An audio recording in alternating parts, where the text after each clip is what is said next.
자, 펄어비스에 대한 수급 이야기 해드리도록 하겠습니다. 댓글에 보면 형 펄어비스 수급 좀 얘기해줘, 오늘 공견들 때문에 미치겠어 정말 이라고 이야기를 해주시는데, 제가 지금 계속 영상을 찍으면서 다른 이야기를 해드리고 있죠.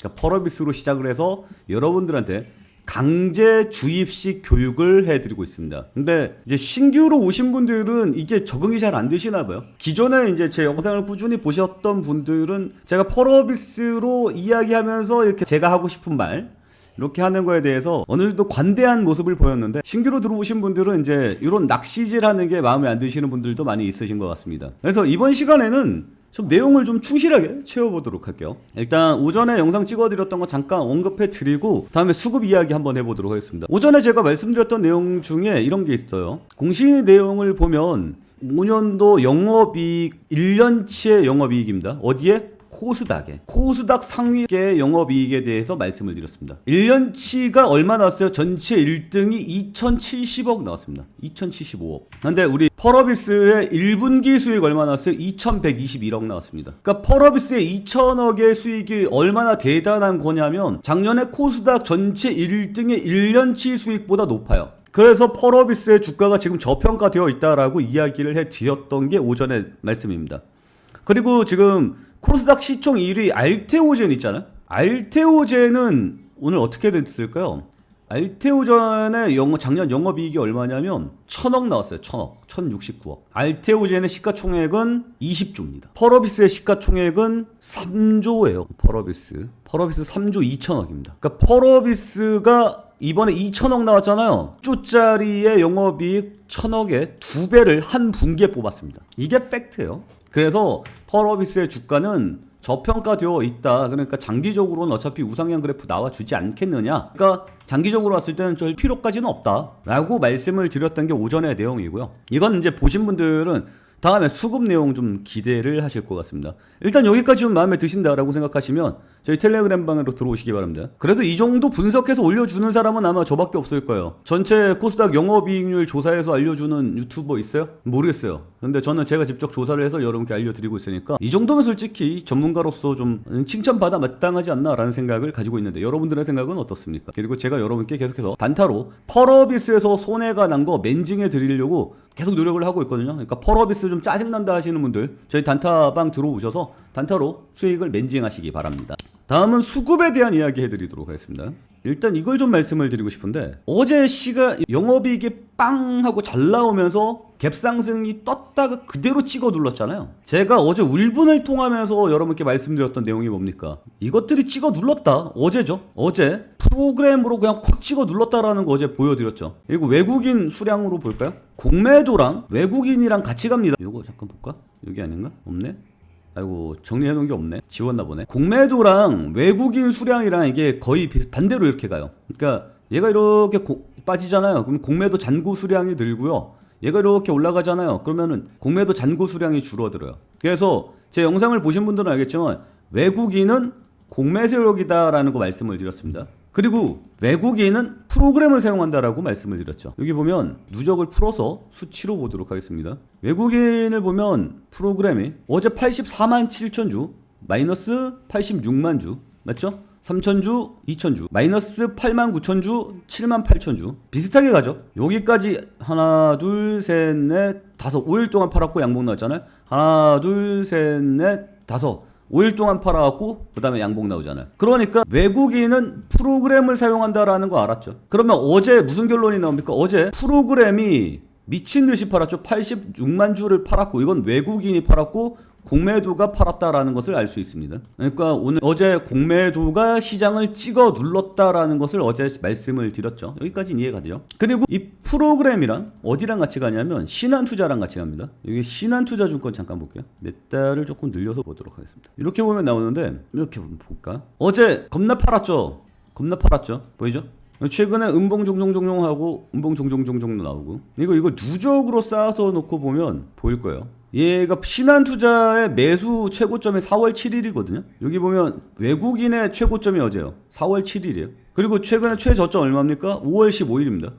여기가 5월 15일이에요. 여기가 언제입니까? 5월 16일입니다. 비슷하게 가죠. 그리고 다시 쭉 매수세가 들어오고 쭉 매수세 들어오고, 그 다음에 꽝 찍어버리고 꽝 찍어버리고. 똑같죠? 자, 외국인은 뭘 씁니까? 프로그램을 쓰고요. 프로그램은 뭐가 나옵니까? 신한투자증권이 이렇게 움직이고 있습니다. 같이 움직이고 있습니다. 따라서 신한투자증권은 뭐다? 공매도다라는 것을 우리는 확인해 볼 수 있습니다. 그래서 오늘 내용을 보면 신한투자의 움직임 어때요? 아침에 매수 살짝 들어왔다가 밑으로 꽝 찍어버리죠. 예, 프로그램 움직임 한번 볼까요? 똑같죠? 아침에 매수 들어왔다가 꽝 찍어버리죠. 예, 똑같이 가줍니다. 그래서 신한투자는 공매도다. 이거는 좀 참고적으로 말씀을 드리고 싶어서 말씀을 드렸습니다. 그리고 이제부터 말씀드릴 거는 이제 저만 얘기하는 겁니다. 어디에서도 얘기해주지 않은 내용이겠죠. 근데 이미 이 정도만 해도 어디에서 얘기해요? 난 잘 몰라. 남의 영상을 잘 안 봐서. 근데 일단은 요 팩트 관계들을 딱 정리를 하고 그 다음에 오늘 새롭게 말씀드릴 내용을 지금부터 말씀을 드릴 거예요. 결론으로 좀 말씀을 드리자면 4분 일어났습니다. 공매도 세력.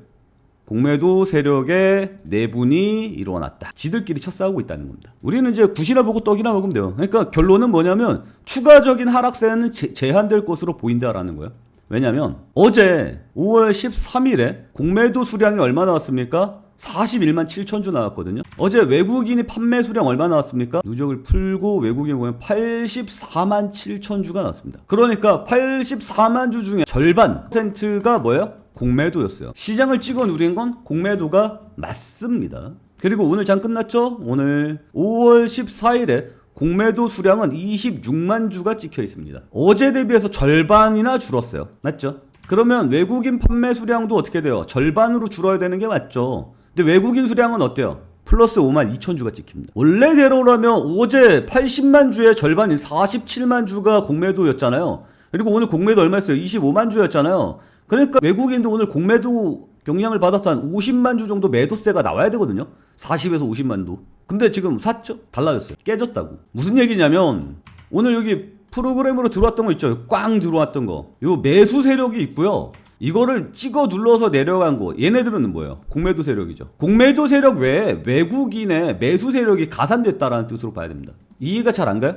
그러니까 이렇게 놓고 보면 돼요. 프로그램이 들어왔어. 프로그램이 들어왔고 얘네들은 뭘 대변해? 외국인을 대변한단 말이야. 외국인이 어떻게 됐어? 오늘 매수 꽝 들어왔다가 쭉 던지고 나갔지. 그러면 공매도는 어떻게 돼? 공매도도 뭐 외국인이랑 비슷하게 갔어야 돼. 근데 공매 수량을 보면 어때? 26만 주가 공매도가 찍혔단 말이야. 그러면 어제와 같은 패턴으로 본다면 41만 7천 주가 나왔으니까 어제 외국인이 80만 주를 던졌잖아. 84만 7천 주를. 그러면 절반 정도가 공매도였다라는 것을 우리가 알 수 있잖아. 근데 오늘 26만 주를 던졌다고 공매도가. 그럼 요 앞에는 요 매수해놓은 놈 누구야? 공매도가 아니란 얘기잖아. 공매도 쇼커버링으로 들어왔던 애들이 아니란 뜻이잖아. 그래서 외국인이 지금 두 갈래로 나뉘어요. 매수해서 들어 올리려는 자, 그리고 계속해서 찍어 누르려는 자. 그렇게 보는 게 맞는 것 같아. 비율이 깨졌어. 그러면 지들끼리 지금 붙었단 말이지. 싸움이. 지들끼리 싸움이 붙었기 때문에 얘네들이 한 방향으로 쭉 밀면은 내려갈 텐데 지금 지들끼리 내분이 일어나 윗꼬리 아랫꼬리가 달려버리는 상황이 발생을 하잖아요. 그러면 여기에서 어떻게 될 것 같아? 추가적인 하락세가 제한될 가능성이 높다라고 봐야 돼. 그리고서 대가리 들어 올릴 가능성이 있다라고 봐야 돼. 그리고 조만간 600만 주 이야기가 나오겠죠.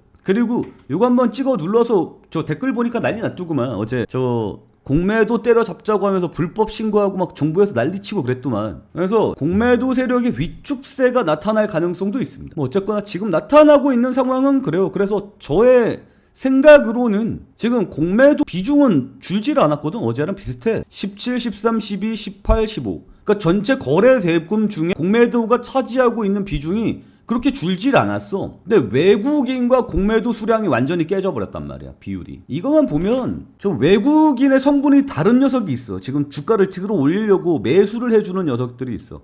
공매도 세력들은 여전히 팔고 있고. 그래서 주가가 또이또이가 나온 거야. 저의 추정으로는 그렇습니다. 그래서 이걸 비추어 보아 외국인의 세력에서 공매도 세력과 그 외국인 세력 둘이서 지금 나눠졌어요. 외국인 세력은 올리려고 하고 있고 공매도 세력은 내리려고 하고 있습니다. 그래서 힘이 지금 또이또이로 만나고 있는 상황이고 향후에는 호재성 재료들이 계속해서 나와주겠죠. 지금 얘가 악재 나올 만한 건 없잖아. 솔직히.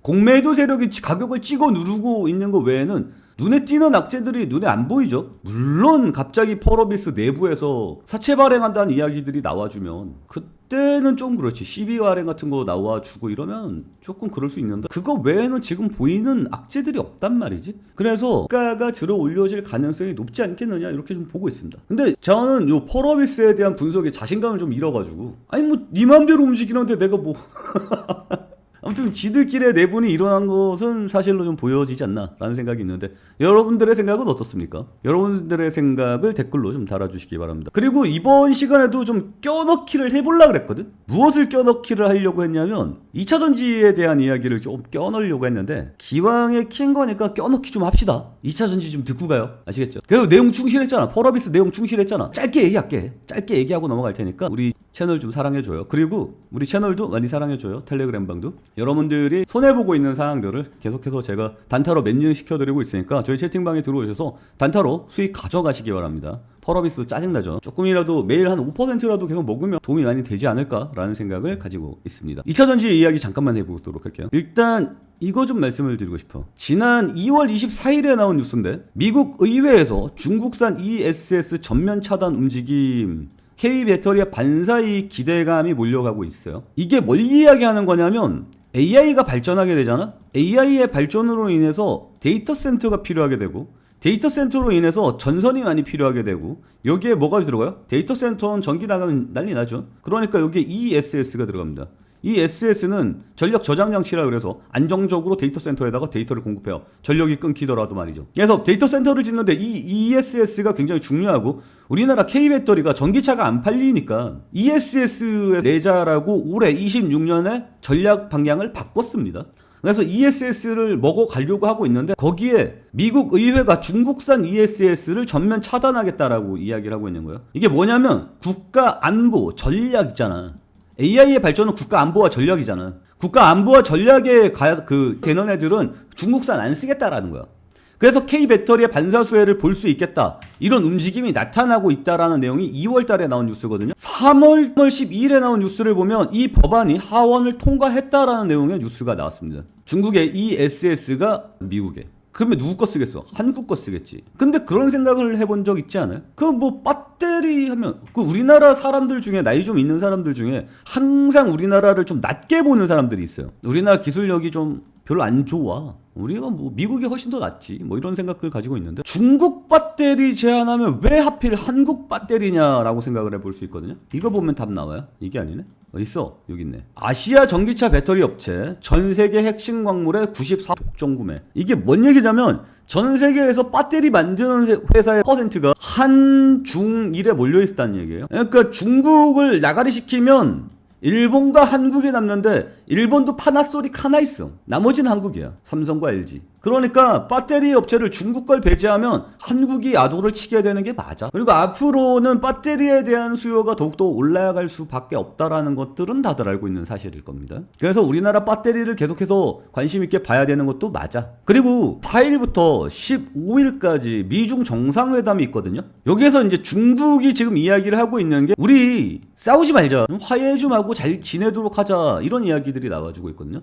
여러분들 그런 얘기 들어봤죠? 중국의 부동산이 폭락을 했고 청년 실업이 작살났고 경기가 점점 안 좋아지고 있다는 얘기 들어봤을 겁니다. 그죠? 그러니 중국도 지금 팍팍해. 거기에다가 중국이 전 세계 제조업을 씹어먹었잖아요? 이 이유가 뭐였을 것 같아요? 이 이유는 기름이 한 축을 합니다. 기름이 올라가면 유가 올라가면 어때? 전 세계적으로 물가 다 올라가잖아. 힘들잖아. 삶이 팍팍해지잖아. 그래서 우리나라도 지금 기름값 올라가고 삶이 좀 팍팍하잖아. 자 봐봐. 저기 멀리에 베네수엘라라는 데가 있죠. 그리고 저기 이란이라는 데가 있어요. 얘네들 다 뭐예요? 반미였어요. 그러니까 미국이 밑보이잖아. 미국한테. 그러니까 야 쟤네들 배제시켜. 그래가지고 얘네들을 규제를 땅 때렸단 말이야. 그래갖고 미국 동맹국들이 얘네들로부터 기름을 안 샀어. 그러니까 얘네들의 기름이 다 어디로 갔어요? 중국에 갔어요? 그러면 중국이 제값 주고 샀을까? 아니지. 싸게 샀겠지. 그 얘기가 뭐냐면 중국은 제조 단가부터 스타트가 아주 낮게 시작한다는 거야. 그러니까 싸게 만들 수 있는 거야. 제조 단가가 싸니까 기름값이 싸잖아. 들어올 때. 근데 이번에 요 양반 트럼프가 이번에 뭐 했어요? 베네수엘라랑 이란을 조졌단 말이야. 그 얘기는 뭐냐면 중국에 싸게 들어가던 기름들을 다 잘라버린 거지. 이번에 베네수엘라는 완전히 민주화됐고 그리고 민주화됐다라고 보기에는 뭐하지만 아무튼 친미적으로 됐고 이란도 이제 숙청 들어가고 있는 상황이잖아요. 그 얘기는 뭐냐면 중국도 이제 더 이상 싸게 기름을 못 산다는 뜻으로 봐야 돼요. 그러니까 지금 기름 가격을 공평하게 사라 이거야. 그 얘기는 중국의 제조업의 역량이 떨어진다는 얘기예요. 원가 자체가 비싸지잖아. 중국만 누렸던 특수가 사라지게 되는 거야. 그래서 지금 중국이 안 그래도 경기 힘든데 죽을 지경이야. 그래서 미중 정상회담을 만났어. 여기서 이제 중국이 싸우지 말자. 화해 좀 하자. 우리 좀 잘 좀 지내보자. 돈 좀 줄게. 잘 할게 형이. 뭐 이런 식으로 얘기를 하고 있는 거예요. 여기에서 반도체 배터리 규제 완화 기대감 업 이렇게 나와 있잖아요. 이게 무슨 뜻이냐면 미국이 그동안 중국이 쫓아오는 것들을 굉장히 못마땅하게 생각했죠. 그래서 AI 발전하고 있다고 그러면 AI에 들어가는 부품들 다 잘라치워갖고 반도체 같은 거, 그러니까 최첨단 그 반도체를 뽑아내는 장비들 있죠. 못 들어가요. 최첨단 GPU 안 들어갑니다. 최첨단 CPU 못 들어가요. 반도체 단으로 못 들어간다고. 아예 묶어버린 거야. 그러니까 미국 보고 이거 좀 풀어줘라고 이야기를 하는 거예요. 이거 중국산 배터리 규제 좀 그만해라고 이야기를 한 거죠. 미국이 들어줄 가능성도 있어 보입니다. 대신 뭐 미국산 뭐 보잉 같은 거 산다고 이야기하고 있고, 엔비디아라든지 미국산 테크 기업들 있죠. 걔네들한테도 중국은 굉장히 큰 시장이거든요. 그거 받아줄게, 열어줄게. 그러니까 우리도 반도체나 배터리나 이런 것도 규제 좀 풀어줘라고 이야기를 하고 있고, 먹혀 들어갈 가능성이 있어 보입니다. 그래서 뉴욕 포스트에서 트럼프가 이 제안을 받을 가능성이 있어 보이니까 이 양반한테 그런 거 제안 받지 말라고 불라불라 하면서 장고에 기문을 썼다라는 이야기까지 나오고 있더라고요. 아무튼 뭐 될 것 같으니까 그런 얘기들을 하는 거죠. 그러니까 두들겨 말리는 거지. 어쨌거나 이게 되면 우리나라 삼성과 SK 하이닉스가 중국에 공장했거든요. 거기에 그동안 노후되었던 최첨단 반도체 설비들 그거 다 갈아치울 수 있게 돼요. 생산량 뿜뿜해줄 수 있을 것 같고요. 그리고 배터리 있잖아요. 이 배터리 규제도 풀어주는데 그러면 중국 내에서 생산되던 배터리들이 한국으로 넘어오는, 이게 좀 더 자연스럽게 넘어올 수 있거든요. 특히 음극재 쪽이 그렇습니다. 여기 보면 배터리 양극재는 공급 다각화가 이루어져서 중국산 의존도가 낮아졌지만 음극재는 중국산 의존도가 절대적인 것으로 알려져 있다. 그래서 미국에서 중국산 배터리를 제재하려고 했지만 음극재 이거 품질이 우수하고 뭐 이래가지고 관세를 때릴 수가 없다라고 판단할 정도였다라고 이야기를 하고 있잖아요. 그러니까 미중 갈등이 어느 정도 장 풀리는 느낌으로 가면 음극재 회사가 반등해 줄 가능성이 있습니다. 이 음극재 회사를 찾다 보니까 대주전자재료가 눈에 띕니다. 대주전자재료의 최근에 히스토리를 좀 살펴봤거든요. 대주전자재료가 아니라 2차 전지 히스토리를 최근에 이란 전쟁 끝나고 난 다음에 전기차 쪽으로 어때요? 사람들이 몰려갈 가능성이 높아. 그래서 테슬라 호실 쪽 이런 것들 나와주고 있고요. 그리고 K배터리 하반기에 급등해줄 가능성이 높다. ESS 중심으로 하반기 실적 급등할 전망이 나온다라는 이야기들도 계속해서 나와주고 있습니다. 그러니까 하반기로 갈수록 2분기가 넘어서 3분기, 4분기로 갈수록 2차전지는 실적 중심으로 상승세가 나와줄 가능성이 높습니다. 그리고 하반기에는 뭐가 됩니까? 로봇에 대한 이야기가 계속해서 나와준다라고 말씀을 드렸어요. 그리고 이 로봇의 메인으로 가야 되는 배터리는 전고체 배터리로 가야 된다라고도 말씀을 드렸습니다. 그러면 음극재와 전고체 배터리 실적 상향 이거 모두 다 맞는 애가 누구냐면 대주전자재료예요. 그래서 최근에 대주전자재료의 움직임이 나타나는 거 보면 이런 식으로 나타나고 있거든요. 우상향 그래프가 붙어주고 있는 상황이 나타나고 있고요. 22평선 지지 밟고 오늘 반등해주는 모습이 나타나주고 있습니다. 그래서 대주전자재료를 관심 있게 보고 있다. 대주전자재료를 공개적으로 추천한다는 아니지만 관심 있게 지켜보고라고 좀 말씀을 드리면서 오늘 내용을 마쳐야겠습니다. 그러니까 함께하고 싶으신 분들은 저희 텔레그램 방에 들어오시면 됩니다. 저는 시장을 계속해서 보고 있는 사람이고요. 제가 시장을 보고 있는 사항들을 여러분께 전달을 해주려고 하는데 이걸 영상을 찍어 놓으면서 여러분들이 안 봐. 펄어비스만 이렇게 달려야 본단 말이야. 그래서 펄어비스로 낚아서 여러분들한테 지식을 강제 주입하고 있다라는 것도 좀 알아주셨으면 좋겠습니다. 그래서 펄어비스 이름으로 계속 올라갈 건데 낚시죠. 미끼는 펄어비스고. 근데 펄어비스에 대한 내용이 충실하지 않으면 또 여러분들이 퇴하고 뱉어버리더라고. 그래서 오늘은 펄어비스에 대한 내용도 좀 충실하게 실어봤다 좀 말씀을 드리면서 이번 내용은 여기서 마치도록 하겠습니다. 오늘도 시청해주셔서 감사합니다.